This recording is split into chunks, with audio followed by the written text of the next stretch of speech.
मेरा दोस्त मुझ पे हजारों खर्च करता है सिर्फ और सिर्फ एक ब्लाइंड डेट पे जाने के लिए। मैं उसे मना करता हूँ पर मेरे फोन पे एक नोटिफिकेशन आती है। फिर मैं उससे कहता हूँ ठीक है मैं जाऊंगा। मैं उस डेट पे जाके उस लड़की को बहुत बुरा भला बोल देता हूँ और मुझे पता नहीं होता है कि वो एक बहुत स्ट्रांग सीईओ होती है। तभी मुझे मेरे दोस्त का कॉल आता है। वो बोलता है मैंने गलती से तुम्हें गलत रूम नंबर बता दिया। वो रूम नंबर 6 नहीं था, वो रूम नंबर 9 था। और मैं बहुत ज्यादा शॉक हो जाता हूँ। ये शर्म की बात नहीं है कि मैं गलत डेट पे आ गई, ये शर्म की बात है कि मैंने उसे इतना कुछ कह दिया।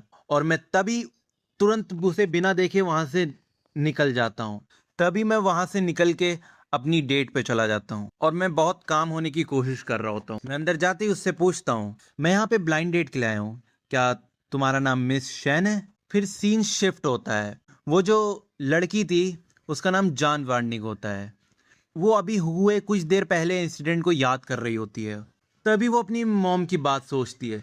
उसकी मॉम बोल रही होती है वार्निंग तुम्हें कोई दिक्कत नहीं होगी, हमारी फैमिली की वेल्थ इतनी है कि तुम पूरी लाइफ बिना किसी दिक्कत के जी सकती हो। और ऑफ कोर्स मैं तुम्हें किसी चीज़ के लिए रोकूंगी नहीं। पर तुम अब 26 की हो गई हो। अगर तुम्हें कोई ऐसा मिलता है जो तुम्हारे लिए बिल्कुल सही हो तो मुझे उससे बिल्कुल मिलाना। वार्निंग बोलती है कि हाँ मॉम, मैं ये चीज दिमाग में रखूंगी। फिर उसकी मॉम बोल रही होती है मुझे पता था तुम मान जाओगी। अगर तुम्हें कोई अच्छा आदमी मिल जाए तो तुम तुरंत उस चीज पे एक्ट करना। आज के जमाने में बहुत कम ही अच्छे लड़के मिलते हैं। फिर हम देखते हैं जॉन वार्निंग अपनी मेमोरी से बाहर आती है और वो सोच रही होती है उसी लड़के के बारे में जिससे वो अभी थोड़ी देर पहले मिली थी। वो अकेला ऐसा लड़का था जिसके साथ वो इतना कंफर्टेबल फील कर पाई। जॉन वार्निंग सोच रही होती है कि उसे ट्राई करना चाहिए, उसे और जानना चाहिए उसके बारे में। तभी जॉन वार्निंग एक वेट्रेस को बुलाती है। फिर जॉन वार्निंग बोलती है जो लड़का अभी मेरे ऑफिस से गया वो किस रूम में गया है? फिर सीन शिफ्ट होता है। मैं आराम से वहां बैठा होता हूँ। तभी दरवाजे पे दस्तक होती है। मैं रिएक्ट कर सकूं उससे पहले ही जॉन वार्निंग अंदर आ जाती है। मैं उससे बोल रहा होता हूँ मैंने तुमसे पहले ही माफी मांग ली, फिर तुम यहाँ क्या कर रही हो? तभी जॉन वार्निंग उससे बोलती है पर हमारी अभी तक ब्लाइंड डेट खत्म नहीं हुई। मैंने तुमसे कहा था कि एक मिसअंडरस्टैंडिंग बहुत अच्छी शुरुआत हो सकती है। ऊपर से तुम मेरे रूम में एंटर करे और तुमने मुझे प्रोवोक किया और तुम ऐसे ही चले गए, तो इसके लिए तुम्हें एक हाई प्राइस पे करना पड़ेगा। ये सब मेरी ही गलती थी। मैंने उसके रूम में एंटर किया और बहुत अजीब चीजें बोली। फिर जॉन वार्निंग उससे कह रही होती है डार्लिंग, देख के लगता है हमें इस टॉपिक पे सीरियसली बात करनी चाहिए। मेरा अभी तक यहाँ काम पूरा नहीं हुआ और तुम्हें लगता है कि ये सही टाइम है इस चीज पे बात करने का? फिर जॉन वार्निंग उससे कहती है मुझे कोई दिक्कत नहीं होगी तुम्हें चुराने में और मैं शॉर्टकट्स प्रेफर करती हूँ। ये बोलते ही वो कुछ गार्ड्स को बाहर से बुला लेती है। लिन बे सोच रहा होता है आखिर ये औरत कौन है?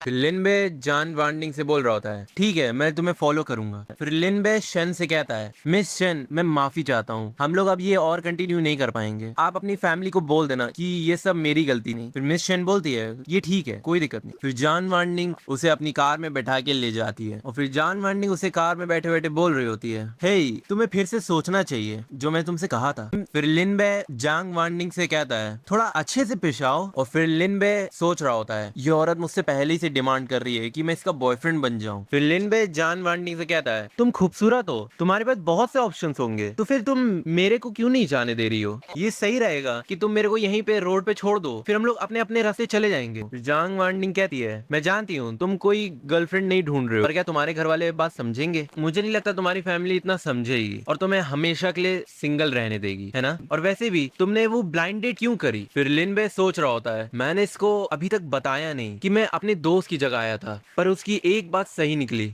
मेरे घर पे मुझे सही में मैरिज के लिए बहुत प्रेशर करते हैं। तो जांग वार्निंग उससे कहती है सुनो, रीजन ये है मैं तुम्हें प्रपोज कर रही हूँ क्योंकि हम दोनों एक ही सिचुएशन में फंसे हुए हैं। क्यों ना हम लोग गर्लफ्रेंड बॉयफ्रेंड होने का प्रिटेंड करें, सिर्फ हम लोग सिर्फ अपने पेरेंट के सामने साथ में रहेंगे और हम एक दूसरे की डेली लाइफ की चीजों में इंटरफेयर नहीं करेंगे, अपने काम से काम रखेंगे। क्या कहते हो? फिर लिन बे सोच रहा होता है ये लड़की बहुत अच्छी है और खूबसूरत है, कोई भी पेरेंट इसे बहुत पसंद करेगा, इसको घर ले जाके मैं अपने घर वालों से बच सकता हूँ। फिर लिन बे जांग वार्निंग से कहता है ठीक है मैं ये चीज एक्सेप्ट करता हूँ। फिर जांग वार्निंग उससे कहती है तो फिर ठीक है अब से हम लोग ऑफिशियली गर्लफ्रेंड बॉयफ्रेंड है। फिर जांग वार्निंग कार पार कर देती है और फिर वो लिन बे से बोल रही होती है चलो हम एक दूसरे का इंट्रोडक्शन कर लेते हैं, मेरा नाम वार्निंग है और मैं 26 ईयर ओल्ड की हूँ। फिर लिन बे बोलता है मेरा नाम लिन बे है, मैं 25 ईयर ओल्ड का हूँ। फिर जांग वार्निंग उसके पास आके बोलती है 25? तब तुम मेरे छोटे भाई हुए। फिर जांग वार्निंग उससे बोलती है मेरे को तुम सिस्टर बुलाओ फिर से एक और बार, मैं सुनना चाहती हूँ। फिर लिनबे उसकी तरफ से मुंह फेर लेता है और फिर जांग वार्निंग कह रही होती है, तुम थोड़े से गुस्से लो छोटे भाई, तुम अभी तक इतनी ब्लाइंड डेट पे गए हो मेरे से मिलने से पहले। फिर लिनबे उसकी तरफ देख के बोलता है, तुम्हें क्या लगता है? फिर वार्निंग बोलती है, ठीक है इसे भूल जाओ पर अगली बार से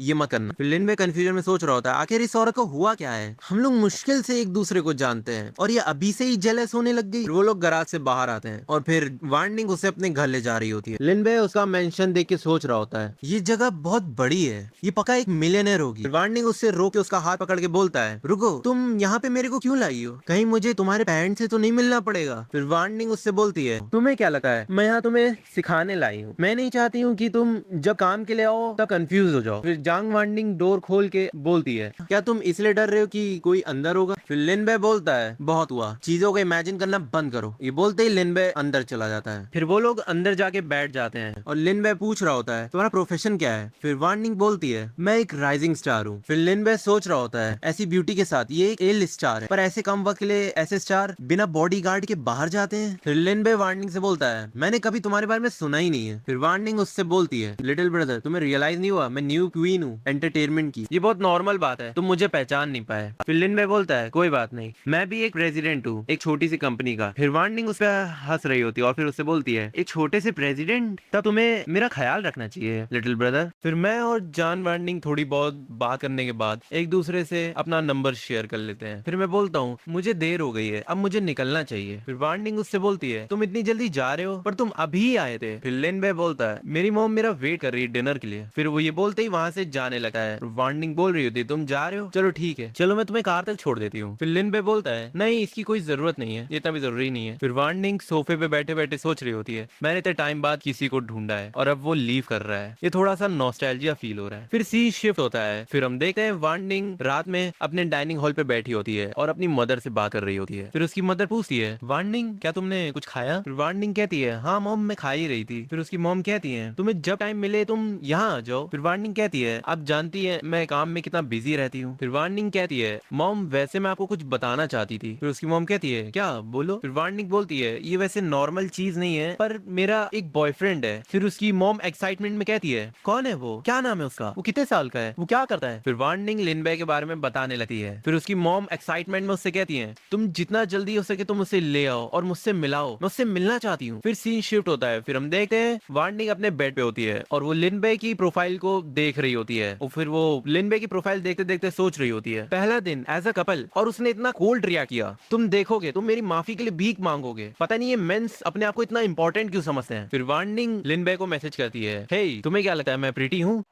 लिनबे गेम खेल रहा होता है, तभी वो अपना फोन चेक करता है, जॉन वार्निंग ने उसे मैसेज किया होता है। वो उसका मैसेज देख के शॉक में आ जाता है।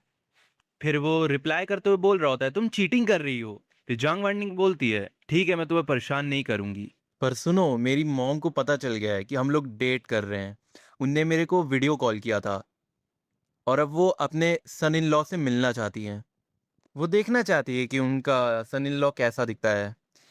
फिर लिनबे पैनिक में लिख रहा होता है, तुम्हारे पेरेंट्स से मिलना है, हम लोग बस एक दूसरे को एक दिन से जानते हैं।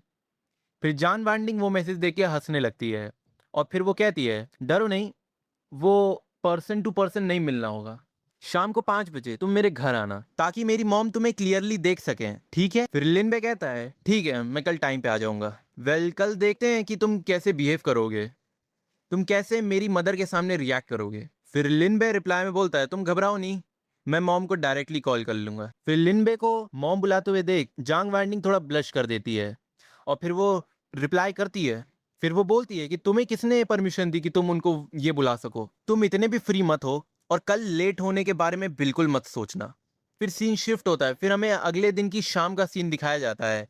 लिनबे जांग वार्निंग के घर का डोर बेल रिंग करता है। जान वार्निंग जैसी जाके दरवाजा खोलती है वो हैरान हो जाती है और सोच रही होती है, ये लड़का अचानक से इतना हैंडसम बन गया। फिर जांग वार्निंग लिनबे से बोलती है, लिटिल लिनबे तुम लेट हो। फिर लिनबे जांग वार्निंग से कहता है, सिस्टर तुमने ही मुझे कहा कि तुम तैयार हो क्या ना, और अब तुम ही मुझसे कह रही हो कि मैं लेट हो गया हूँ, तुम मुझे कंफ्यूज कर रही हो। फिर जांग वार्निंग उससे बोलती है, मैंने तुमसे बेग नहीं किया कि तुम यहाँ आओ। फिर लिनबे और जांग वार्निंग जाके अंदर सोफा पे बैठ जाते हैं और जांग वार्निंग ने एक स्कूल यूनिफॉर्म पहनी होती है और उसके कर्व्स दिख रहे होते हैं। लिनबे ब्लश कर रहा होता है। फिर वो जांग वार्निंग से पूछता है कॉल कितने बजे आएगी। फिर जांग वार्निंग बोलती है 7 बजे, वो एक वीडियो कॉल होगी। फिर जांग वार्निंग के पेट से आवाज आती है और लिनबे उसके स्टमक पे घूर रहा होता है।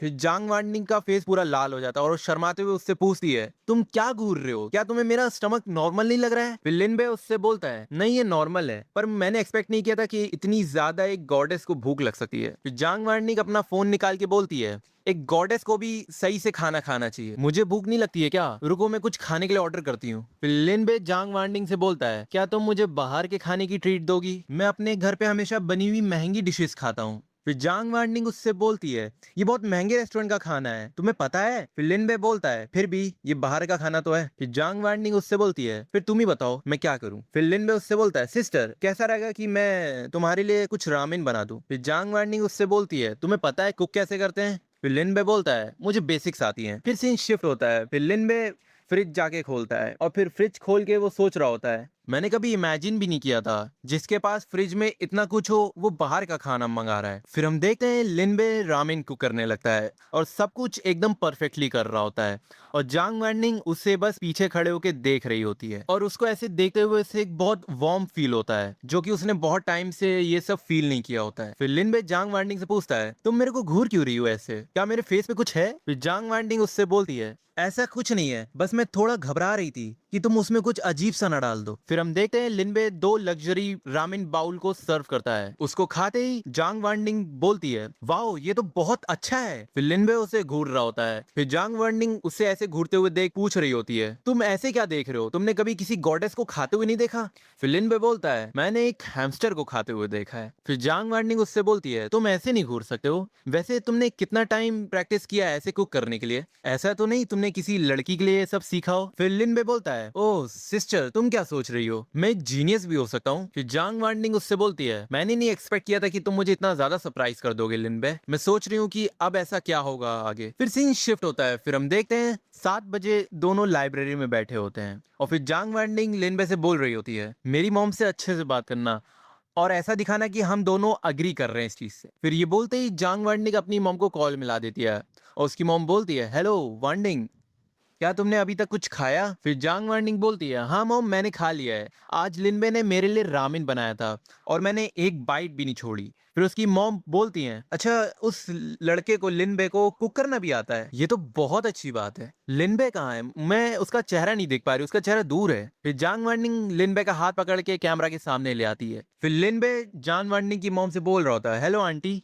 फिर जान वार्निंग की मॉम बोलती हैं कितना हैंडसम लड़का है ये। फिर वो लिनबे से बोलती हैं हेलो लिनबे मैं वॉन्डिंग की मदर हूँ, तुम मुझे आंट जैंग भी बुला सकते हो। फिर लिनबे बोलता है हेलो आंट जैंग। फिर जांग वार्निंग की मॉम बोलती है लिनबे तुम्हें मेरी बेटी को लेके क्या राय है। फिर लिनबे बोलता है मुझे लगता है वार्निंग बहुत अच्छी लड़की है और बहुत ब्यूटीफुल भी है और उसकी बहुत ही स्वीट पर्सनालिटी भी है। फिर जांग वार्निंग की मॉम कुछ क्वेश्चंस पूछती हैं लिनबे से और लिनबे उसके सारे जवाब अच्छे से दे देता है और फिर उसकी मॉम कह रही होती है ठीक है अब मैं वॉन्डिंग और तुम्हें ज्यादा परेशान नहीं करूंगी, दोनों मजे करना साथ में, गुड बाय। फिर जांग वार्निंग कॉल कट कर देती है। फिर लिनबे उससे बोलता है हे सिस्टर क्या तुम मेरा हाथ अब छोड़ सकती हो। फिर जांग वार्निंग बहुत शर्मा जाती है और फिर वो बोलती है तुम्हें छूना भी कौन चाहेगा, ये सब एक एक्ट का पार्ट था और उसे धक्का दे देती है। फिर लिनबे नीचे गिर जाता है और सोच रहा होता है ये लड़की सही में बहुत ज्यादा अग्रेसिव है। फिर लिनबे खड़ा होता है और बोलता है मैं जा रहा हूँ, मेरे को घर जाना है और वैसे ही 9 बज गए अब। फिर वो ये बोलते ही वहां से जा रहा होता है। फिर जांग वार्निंग उससे बोलती है तुम लीव कर रहे हो क्या, तुम थोड़ी देर और नहीं रुक सकते हो। फिर लिनबे बोलता है मैं और ज्यादा नहीं रुक सकता, गुड बाय। ये बोलते ही वो वहां से निकल जाता है। वो जैसे ही एग्जिट गेट तक पहुंचता है तभी जांग वार्निंग उससे बोलती है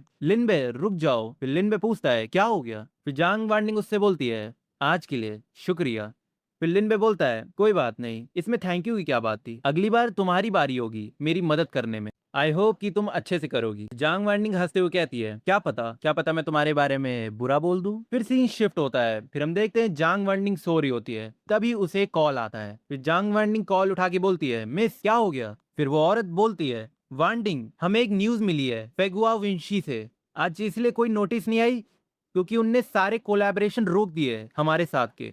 फिर जांग वार्निंग बोलती है बॉस ये लोग पहले ही डील क्लोज कर सकते थे ना, पर ये अचानक से पीछे क्यों हट गए। फिर जांग वांगनी की बॉस बोल रही होती है, मैं भी स्पीचलेस हूँ। मैंने भी उनसे जाके पूछा पर वो लोग मेरे को क्लियरली एक्सप्लेनेशन नहीं दे रहे हैं कि आखिर में हुआ क्या है। फिर जांग वार्निंग बोलती है, बॉस हमें तुरंत फैनुआ सिनेमा जाना पड़ेगा। फिर सीन शिफ्ट होता है, फिर हम एक ऑफिस का सीन देखते हैं जहाँ पे जांग वार्निंग की बॉस गुस्सा आ रही होती है और बोल रही होती है, आप ऐसे कैसे कॉन्ट्रैक्ट कैंसिल कर रहे हो, वो भी किसी को बिना बताए, ये टोटली एक अब्यूज है। फिर वो आदमी बोलता है, मिस ली शियांग अपने शब्दों को थोड़ा संभालिए, ये डिसीजन हमारी कंपनी ने एक मीटिंग में ली थी। फिर जांग वार्निंग बोलती है, बॉस शांत हो जाइए। फिर उसकी बॉस शांत हो जाती है और चेयर पे बैठ जाती है और फिर जांग वार्निंग उस आदमी से बोलती है, मैनेजर शियान मुझे इस मीटिंग के बारे में कुछ पता भी नहीं था, क्या आप मुझे रीजन बता सकते हैं कि आप क्यों हमारे साथ कोलैबोरेशन खत्म कर रहे हैं। फिर मैनेजर शियान जांग वार्निंग से बोलता है, जांग वार्निंग मुझे पर्सनली लगता है कि आपकी प्रोफेशनल एबिलिटी इतनी अच्छी नहीं है, इस वजह से हम लोग ने डिसाइड किया इस कॉन्ट्रैक्ट को टर्मिनेट करने का। फिर ये सुनते ही जान वार्निंग की बॉस गुस्सा आ जाती है। वो बोलती है, ये क्या बकवास कर रहे हो, जान वार्निंग का टैलेंट इनफ नहीं है, अगर वो नहीं तो ये कौन है, क्या तुम इसकी बात कर रहे हो, गु वेनरेन की। फिर वो औरत ली शांग से कहती है, ली शांग आप क्या कहना चाहती हैं, इन लोग ने जांग वार्निंग के साथ अपना कॉन्ट्रैक्ट इसलिए भी कैंसिल किया हो सकता है क्योंकि जांग वार्निंग के साथ ही कोई प्रॉब्लम हो सकती है। फिर हम देखते हैं गु वेनरेन सोच रही होती है, ये सब मेरा प्लान था, ये सब मैंने अपने हाथों से किया था। फिर हमें फ्लैशबैक का सीन दिखाया जाता है जहाँ पे गु वेनरेन जांग वांटिंग से जलती थी उसकी ब्यूटी और उसके टैलेंट की वजह से। जो चीज गु वेनरेन को 10 साल लग गए अचीव करने में, वो जैंग वांटिन ने सिर्फ 3 साल में अचीव कर लिया था। यहाँ तक कि उसे बेस्ट एक्ट्रेस सेरेमनी का अवार्ड भी मिला था। तो उसने तभी सोच लिया कि वो जैंग वांटिंग से फैनुआ सिनेमा के सारे प्रोजेक्ट छीन लेगी और वो फैनुआ सिनेमा के मैनेजर को सेड्यूस करके सारे प्रोजेक्ट छीन लेती है। और वो सोच रही होती है, एक एक्ट्रेस वो भी बिना प्रोजेक्ट के कुछ नहीं है। फिर हम प्रेजेंट का सीन देखते हैं जहाँ पे जैंग वांटिन खड़ी होती है और बोलती है, ठीक है मैं समझ गई बॉस, चलिए हम यहाँ से चलते हैं अब। तभी वहां से ली शांग और जैंग वांटिंग चले जाते हैं। फिर हम देखते हैं वो दोनों कार में बैठे होते हैं। ली शांग जैंग वांटिंग से बोल रही होती है, अगर इन लोग को हमारी जरूरत नहीं है तो हम लोग कहीं और जाएंगे, मैं दूसरी एजेंसी तक तुम्हारा कॉन्ट्रैक्ट ले जाऊंगी। फिर जैंग वांटिन बोलती है, सिस्टर ली शांग मैं इस चीज को लेके नहीं घबरा रही, मुझे बस रीजन नहीं समझ में आ रहा है क्या है। फिर ली शांग बोलती है, एग्जैक्टली वो लोग कह रहे हैं कि जांग वांटिंग का टैलेंट इनफ नहीं है, कोई भी इस चीज पे बिलीव ही नहीं करेगा। फिर जांग वांटिंग कहती है, अभी के लिए हम लोग घर चलते हैं और थोड़ा रेस्ट करते हैं ताकि स्ट्रेस कम हो, ठीक है। फिर ली शांग बोलती है, हम लोग दूसरी कंपनीज में जाके अपॉर्चुनिटीज देखेंगे। एंटरटेनमेंट इंडस्ट्री के 3 जाइंट्स हैं, एक चियानशिंग मीडिया, फैनुआ सिनेमा और रॉनशेंग सिनेमा।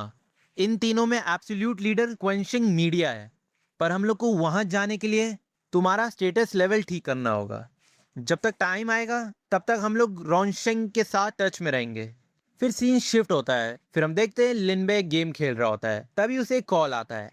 वो कॉल उठाता है और बोलता है, हेलो कौन बोल रहा है। फिर सामने से आवाज आती है, वो बोलते हैं, एक्सक्यूज मी क्या मैं नए प्रेसिडेंट लिनबे से बात कर रहा हूँ। फिर लिनबे बोलता है, हाँ मैं ही हूँ, क्या तुम क्वेंशन ग्रुप से कॉल करे हो।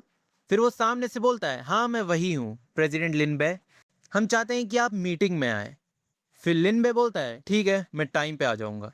फिर लिनबे फोन रखता है और तैयार होने लगता है। फिर सीन शिफ्ट होता है, फिर हम देखते हैं 2 लड़कियां बात कर रही होती हैं। उनमें से एक लड़की बोलती है, हे तुमने सुना हमारी कंपनी में एक नया सीईओ आने वाला है। फिर दूसरी लड़की बोलती है, हाँ मैंने सुना है और मैंने ये भी सुना है कि वो बहुत हैंडसम है। तभी लिनबे चांगशन मीडिया में एंटर कर जाता है। तभी लिनबे के पास भागते हुए एक आदमी आता है और वो बोलता है, चलिए मैं आपको बोर्ड रूम तक ले चलूं। जैसे ही लिनबे बोर्ड रूम में एंटर करता है, वहाँ 4 सीनियर एग्जीक्यूटिव्स पहले ही से उसका इंतजार कर रहे होते हैं। फिर लिनबे को देखते ही वो बोलते हैं, चलिए हम मीटिंग शुरू करते हैं। फिर लिनबे सीट पे बैठता है और सब कुछ शांति से सुनता है। उसे थोड़ी बहुत ही नॉलेज थी बिजनेस टेक्निकलीज के बारे में। फिर उनमें से एक एग्जीक्यूटिव पूछता है, प्रेसिडेंट लिनबे आपका क्या विजन है कंपनी की ग्रोथ को लेकर। फिर लिनबे बोलता है, डायरेक्टर लियू मुझे लगता है हमें बिना सोचे समझे आगे बढ़ने से अच्छा संभल के चलना चाहिए। अगर हम लोग टॉप टीयर आर्टिस्ट को हायर करते हैं तो हम लोग एक वर्चुअस साइकिल बना देंगे अपने लिए। फिर लियू बोलता है, प्रेसिडेंट लिनबे आपका एनालिसिस बहुत ब्रिलियंट है। चलिए हम इसी आइडिया के साथ आगे बढ़ते हैं। आप तो कुछ हाई कैलिबर आर्टिस्ट को जानते होंगे, तो आप हमें रिकमेंड करिए उन्हें। फिर लिन बे बोलता है मैं एक एक्सेप्शनल स्टार को जानता हूँ। फिर लियू पूछता है वो कौन है? फिर लिन बे बोलता है जैंग वांटिंग। फिर लियू सोचने लगता है आप हमें जैंग वांटिंग बता रहे हैं जिसका कॉन्ट्रैक्ट अभी जस्ट टर्मिनेट हो गया है। फिर लियू लिनबे से बोलता है उसका स्टेटस इतना हाई नहीं है अभी कि वो हमारी कंपनी की रिक्वायरमेंट के साथ मीट कर सके। फिर लिनबे बोलता है हमारे पास इतना रिसोर्स है कि हम उसे एक ब्राइटेस्ट स्टार बना सकें, और अगर कोई भी कॉम्पनसेशन लग रहा है उसके कॉन्ट्रैक्ट टर्मिनेशन का तो हमारी कंपनी उसका ध्यान रखेगी। लिनबे को कोई आइडिया नहीं होता है कि जैंग वांटिंग का कॉन्ट्रैक्ट पहले ही कैंसिल हो चुका है। फिर लियू बोलता है ठीक है मैं समझ गया प्रेसिडेंट लिनबे, मैं पर्सनली इस मैटर का ध्यान रखूंगा। मीटिंग खत्म होने के बाद लिनबे अपने ऑफिस में बैठा होता है, तभी उसे एक मैसेज आता है जांग वांटिंग का। जांग वांटिंग कह रही होती है लिटिल वन जल्दी से मेरे घर आओ, ये बहुत ज़्यादा अर्जेंट है, हमें इस पे पर्सन टू पर्सन बात करनी होगी।